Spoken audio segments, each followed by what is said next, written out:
Marcus Aurelius, one of the most renowned Stoic philosophers, held the position of Roman emperor from 161 to 180 AD. He was the final ruler from the lineage famously termed as the Five Good Emperors. Despite being in a powerful position with all worldly desires and temptations at his disposal, he chose to lead a life guided by fairness and justice. Even amidst his rule, Aurelius committed himself to penning a collection of personal reflections, now known as the Meditations. This piece of work has turned into an essential text within Stoic philosophy. The Meditations offer guidance on self-improvement, primarily focusing on adopting a cosmic viewpoint and scrutinizing one's judgment of oneself and others. As the emperor of a mighty empire, Aurelius found solace in his Stoic ideology, relieving stress and worries and shaping himself into an exemplary and reliable leader. Stoicism is a universally acclaimed philosophy that promotes not just theoretical understanding but also inspires a remarkable way of living. The Stoics were strong believers in moral righteousness as the pathway to personal happiness. They felt that sound judgment and clear rational thinking were prerequisites to make appropriate decisions. So in this video we're going to delve into how you can cultivate a rational mind by embracing 5 crucial lessons from the teachings of Marcus Aurelius. These lessons will guide you on thinking more coherently. But before we proceed further, kindly ensure that you have subscribed to our channel. Your constant support motivates us to create more such enlightening content. Lesson 1 revolves around mastering your perception. As per Aurelius, if you decide against being hurt, you won't feel hurt. And if you are not feeling hurt, you have escaped harm. One of the most profound teachings of Stoicism is about gaining control over your perception. We tend to pass judgment on everything we encounter, experiences, people, situations, labeling them as good, bad, exciting, boring, attractive, unattractive, and so on. This can be an exhausting process that might adversely impact our lives. For instance, if you label all your experiences on a tough day as terrible, it makes the day seem even worse. If a party you attended seemed dull, that becomes the focal point of your memory for the week. We often allow our emotions to influence our initial judgments, which means they are most likely not entirely rational. Also, we tend to hyperbolize situations, making them appear worse than they are. When a relationship ends, you might say your ex broke your heart, instead of accepting the basic truth that their feelings for you have changed. This manner of thinking influences how we feel. It's not the actual event that saddens you, but the way you choose to perceive it. The Stoics, on the other hand, urge people to judge judiciously, and one way to do that is by looking beyond our initial judgments. Reframing your initial judgment with a more optimistic and reasonable perspective can help. For example, you can remember that seemingly dull party as an opportunity where you encountered a new environment and met new individuals. You can revisit your judgments and twist them to adopt a broader and more rational viewpoint. The second lesson revolves around revisiting your judgments and tweaking them to adopt a more comprehensive and rational outlook.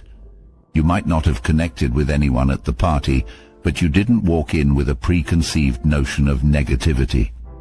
The best way to start training your perception of life is by refraining from judging everything based on your initial instinct and emotion. Each time you find yourself forming an opinionated view of something, question its rationality. What is the basis of your opinion? Is there a more positive or rational way to interpret this? Marcus Aurelius emphasized that harm only exists if you perceive it as such. The severity of a difficult experience depends on how severe you consider it to be. Therefore, you have the power to control how much certain situations impact you. The Stoics also encourage interpreting every negative occurrence as a potential source of good. For instance, there's a Stoic exercise called turning the obstacle upside down. If a new co-worker is a slow learner and their mistakes are impacting the company's profits, you might feel annoyed. This employee presents an obstacle to your goals of efficiency and profitability. However, this can also be seen as a golden opportunity for growth. It offers a chance for you to cultivate patience, improve your teaching skills, learn how to integrate new people into the company, and manage stressful times. All these skills not only prove beneficial later, but also contribute to long-term profits. Marcus Aurelius once said, "The impediment to action advances action. What stands in the way becomes the way." Instead of judging everything in an exaggerated sense, try to perceive things as they objectively are. By doing so, you might find life simpler and clearer than you imagined. Every situation can be interpreted positively or negatively. Adjusting your mindset accordingly will result in fewer things bothering you, and navigating through life will become much easier. The second lesson pertains to controlling your emotions. Marcus Aurelius advises against letting emotions overrule the mind. He dissuades hypocrisy, self-centeredness, and irritability. Emotional reactions often blur rational thinking, which is why it is essential to learn to manage emotions if clear thinking is the goal. Specifically, Marcus Aurelius points out that anger causes more harm than good. Contrary to popular belief, controlling emotions does not imply suppressing them. When you experience intense anger due to betrayal, denying its existence or pretending to be fine won't help.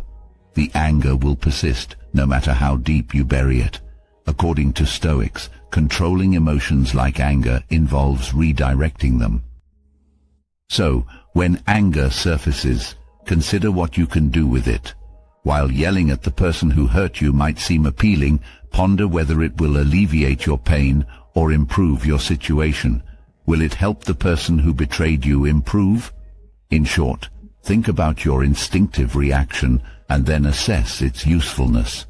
If it isn't helpful, find other ways to express your emotions that are beneficial. For instance, calmly conversing with the person who hurt you and explaining your feelings might yield better results. Dealing with your feelings and attempting to understand their perspective.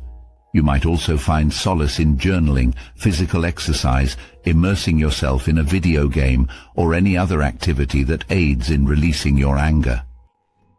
Take anxiety or fear, for example. Suppressing it isn't the solution, but you can harness its energy to challenge yourself. Rather than letting anxiety immobilize you, use it as a motivator to perform the actions that spark it and simultaneously acknowledge its presence. Suppose you're terrified to ask your boss for a raise. Many people perceive such fear as a deterrent and allow their anxiety to stop them. Others might push through but view their anxiety as an obstacle to be suppressed and ignored. However, neither approach is necessary. Instead, your fear can be expressed healthily, and it might even turn out to be beneficial. For instance, this fear might prompt you to anticipate everything that could go wrong, which can lead you to contemplate all the possible questions your boss might ask or the counter-arguments you might face. This way, you can prepare for them and devise a plan for each potential scenario. More importantly, the fear provides positive motivation to challenge yourself and grow as an individual. You can take the leap, not despite your fear, but partly because of it. In this scenario, you can remain conscious of your anxiety and appreciate your courage in attempting the task anyway. Once you master the art of redirecting strong emotions, you will remain composed regardless of the circumstances, and your emotions will not compromise your rational thinking and decision-making abilities. Emotional control is key to achieving a calmer mind. The third lesson is about practicing the dichotomy of control. Marcus Aurelius stated, "You have power over your mind, not outside events. Realize this, and you will find strength." The dichotomy of control differentiates between what we can control and what we can't. For instance, the weather, traffic congestion, or people's opinions of you are beyond your control. However, choices regarding your attire, departure time, and the people you associate with are within your control. Whenever a situation evokes certain feelings in you, ask yourself, what can I control? You should act on what you can control and learn to accept and deal with what you can't, without letting it disturb you. Understanding this distinction and responding accordingly can instantly unclutter your mind. A crucial element of the dichotomy of control is amor fati, a term that translates to love of fate. By embracing life and all its circumstances, you can cultivate a love for life regardless of the situation. You can't escape fate or control particular circumstances, but you can choose to love your life regardless. Suppose you are denied a job you've desired for years. You might think there's no silver lining in this scenario. You aspired for the job, made efforts, and failed. It seems impossible to love fate under such circumstances. However, there's a misunderstanding here.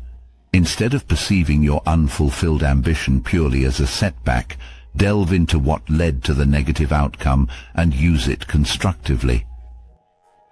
Either you didn't secure the job due to a shortcoming on your part, a factor within your control.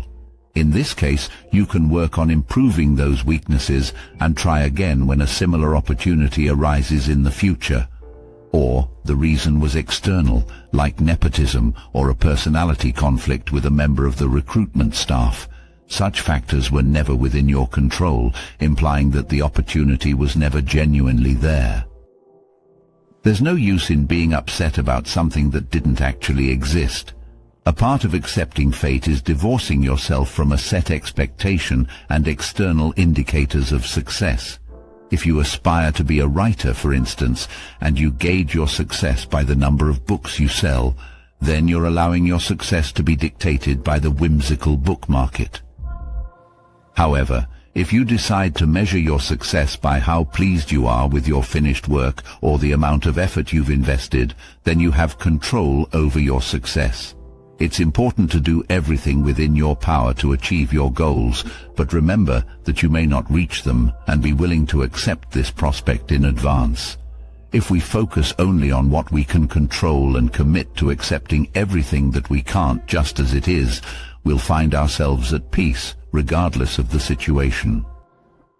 Fourth, appreciate the virtues. As Marcus Aurelius stated, probe into yourself to find a new resource of goodness that is ready to flow if you search diligently. A virtue can be interpreted as a character quality, or more simply, moral conduct. This kind of behavior benefits you, those around you, and contributes to the common good. Stoicism embraces the notion of a connected universe where everything and everyone are linked. Therefore, what benefits the common good ultimately benefits you. Stoics believed those who align themselves with reason and dedicate themselves to the common good are those who practice virtues. On the contrary, the lack of virtuous behavior is attributed to ignorance. When life throws you into unexpected situations, virtues can act as your guiding lights, keeping you on the right path and grounded. That's why individuals who are rich in virtues often exude tranquility and composure.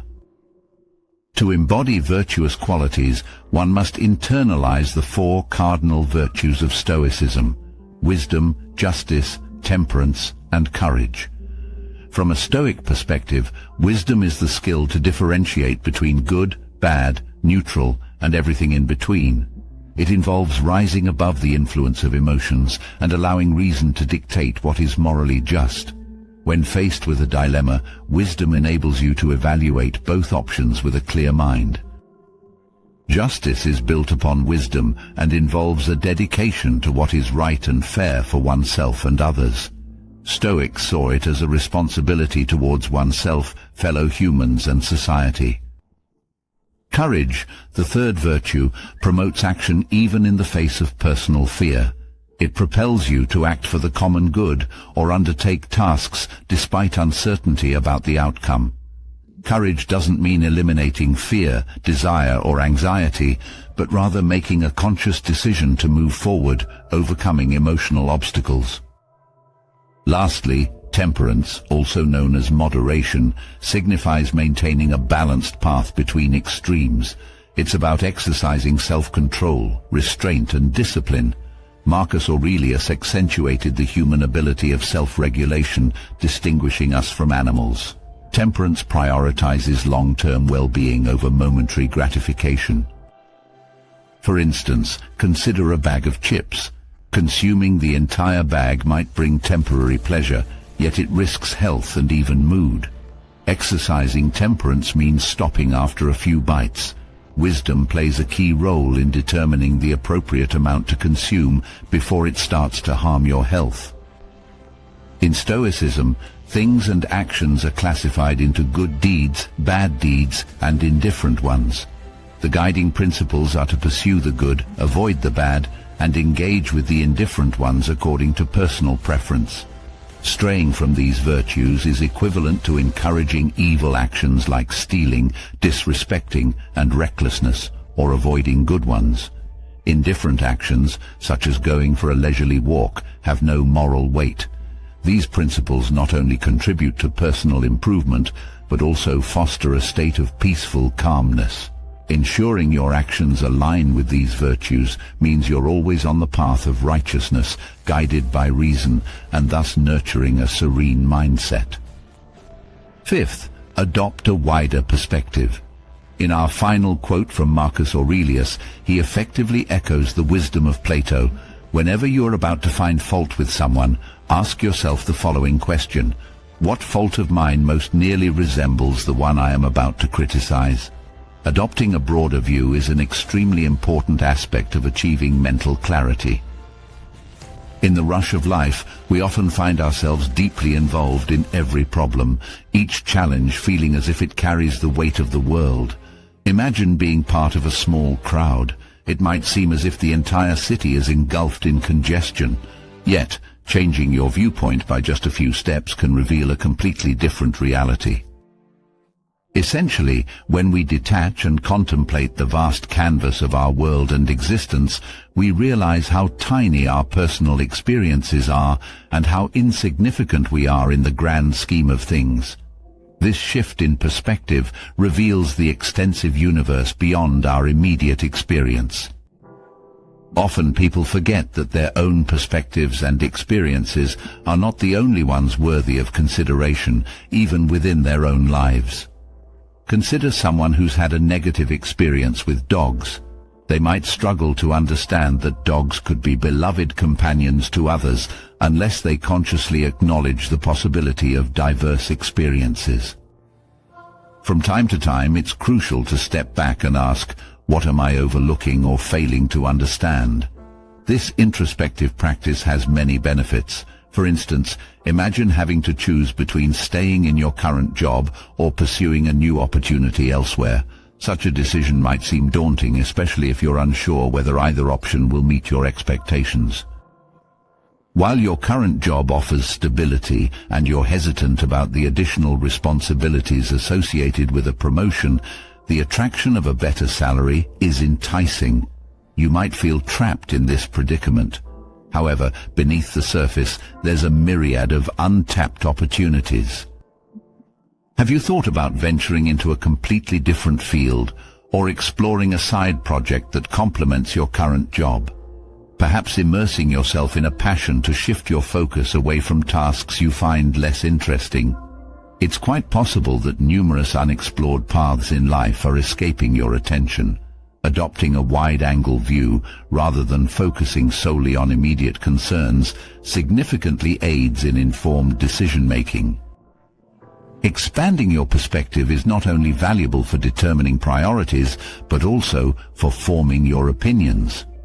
To make a comprehensive judgment, it's important to consider all aspects and possibilities within a given situation.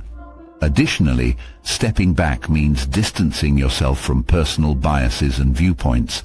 Momentarily letting go of your desires can provide a fresh perspective, encouraging you to reflect on others and your responsibilities towards them in the heat of the moment. You might see an action like littering as insignificant. However, when you pause and broaden your perspective to encompass the entire world, and the potential consequences if everyone were to follow suit, your inclination to litter becomes starkly evident in comparison to the health of the planet. As previously highlighted, the Stoic philosophy strongly believes in the interconnectedness of all things in the world, arguing that improving the world inherently contributes to one's personal well-being. Therefore, taking a step back to adopt a global perspective rather than solely focusing on your personal life is of immense importance. When faced with a decision, adversity, challenge, or life-changing event, you have the ability to ask introspective questions, either in the heat of the moment or later on, perhaps while taking a walk outdoors or during a reflective journaling session, an activity that Marcus Aurelius highly recommends. These questions allow you to delve deeper into your thoughts and actions. You might consider littering as trivial in the heat of the moment, but when you step back and contemplate the entire world and the possibility of everyone else doing the same, the insignificance of your desire to litter becomes strikingly clear compared to the welfare of the world. As mentioned earlier, Stoics believe that everything in the world is interconnected, and improving the world's welfare enhances your personal well-being as well. Hence, stepping back and looking at the entire world instead of solely focusing on your life is extremely important. When confronted with a choice, difficulty, issue, or life change, you can pose introspective questions to yourself. This could be in the moment or later on, perhaps during a thoughtful walk or while journaling, an activity Aurelius was particularly fond of. The most common questions to ask yourself include, what could the long-term effects of my decision or action be? How might someone else's perspective on this differ from mine? Do I know someone in a similar situation or with similar goals who could offer advice? Does my decision or action affect my well-being or the well-being of others? Are there any options I haven't yet considered? Taking the time to consider all aspects of the world benefits you by helping to understand your actions, thoughts, and choices more clearly. It also allows you to contribute to the welfare of the world. When you consider the bigger picture, you'll always have an overarching view that keeps you free from unnecessary restrictions, biases, or doubts. If you found this content useful, please check out our other videos for more insights to help you find success and happiness using ancient philosophical wisdom. Don't forget to subscribe and consider becoming a channel member. Thanks so much for watching. Keep exploring with the Creator.